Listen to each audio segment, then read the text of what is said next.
So just with the palpation, just with the observation, you have to notice that on this side the profile of the muscle is different on the right side.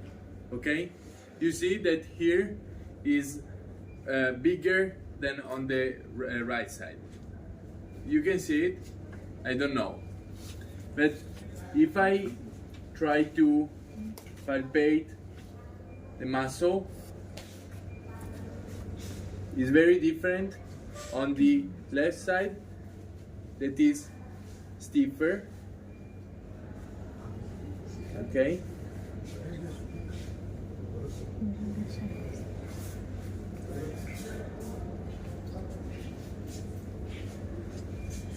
we can ask to the patient to move. So on this side, to see the curve, we see that here there is a reduction of the curve, and here it's quite good. On the other side, here the curve is a little bit better, and here is less. So here the curve is on the left side, and here on the right side. So let's start with the lumbar spine manipulation. On the left side, on the upper low back pain, or on the upper low back. Okay, so I ask you to lay down on this side, so facing me. When we would like to manipulate this manipulation is called side roll.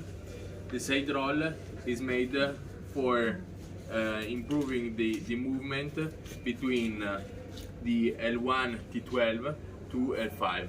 Okay, if we see that here on the left side there is a reduction of movement, I would like to improve the movement on this side.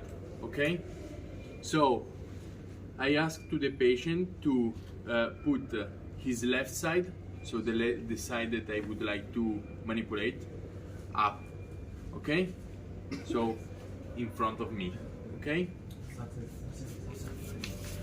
we start with the patient on this side.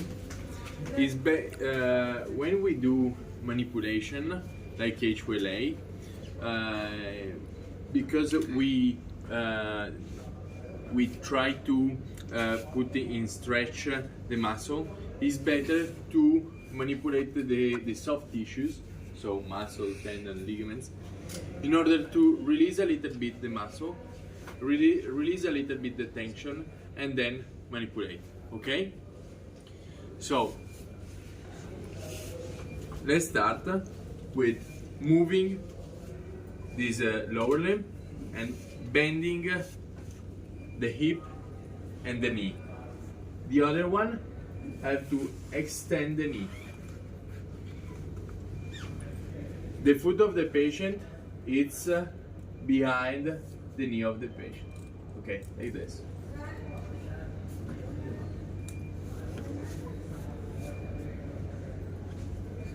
I take the arm of the patient. I am very close to the patient in order to evitate to make a rotation on the pelvis of the patient. So I'm very close, if you see. So I'm closer to the knee of the patient with my legs. Do you see? Okay, like this. Then with one hand I take contact with the arm of the patient, and with the other hand I go to take contact with the lumbar spine. Okay, the upper lumbar spine. With the finger, with the tip of the finger, I have to perceive the movement that arrive in this section. Okay, so like this. I pull with this arm against me in order to feel a rotation on this level. Okay, then the patient is stabilized, so I can no, stay, don't worry. I can make a distance between me and the patient because there is a rotation that stabilizes the patient. Okay, I take like a chain with the forearm of the patient, so I close the hand on the forearm of the patient. I can take this chain, and with my cranial arm I can go inside in order to take contact with the spine. Okay,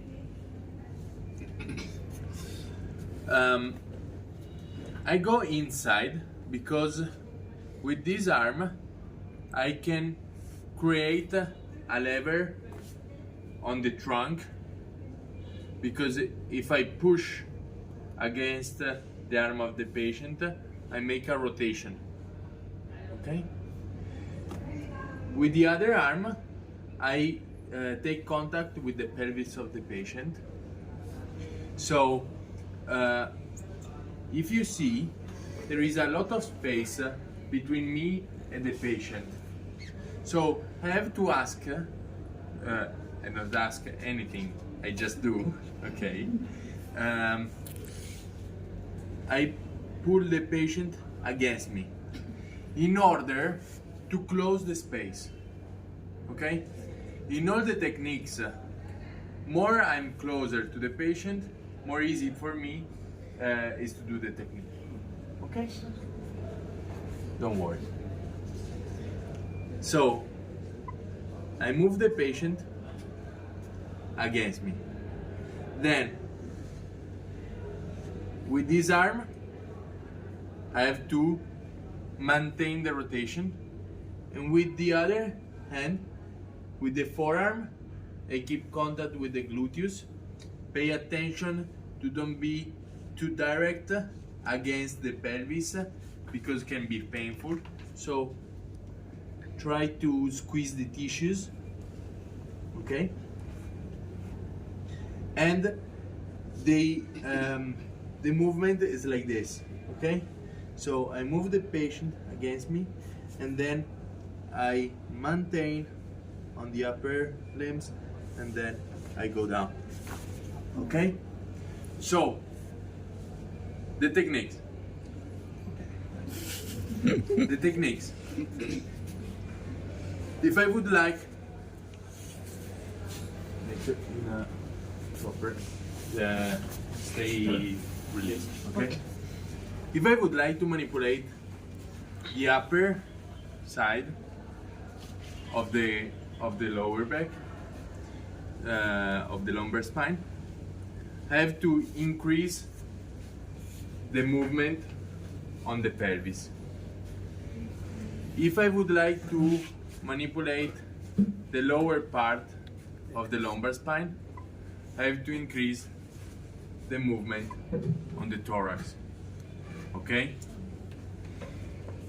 This spine that I would like to manipulate has to be perpendicular to the couch.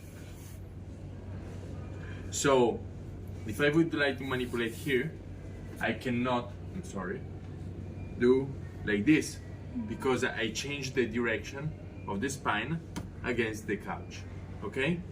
So if I would like to manipulate here, I can do this.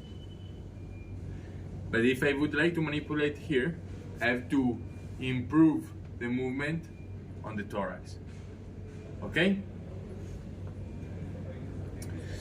Most of the time, we will do a lot of mistakes on the techniques, don't worry. But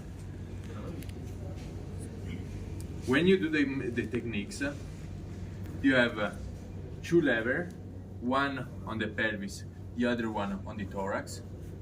And when you manipulate, you have to drop down against the couch. So the force that I do on the patient is against the couch, not a stretch in rotation, okay? Because otherwise I stretch the tissues, it can be painful, okay? Now I do this mistake, sorry. I try to do less pain that I can, okay?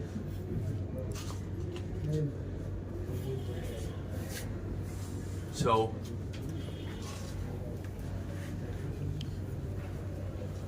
if I do a mistake, it's like this. I would like to manipulate the upper side, and I do the manipulation in a rotation. So, rotation on the upper thorax, and then rotation on the. You see that I stretch the muscle, and is a little bit stressful. Okay. But if I put the fulcrum here and then I go down against, is less stressful. Okay? As we did.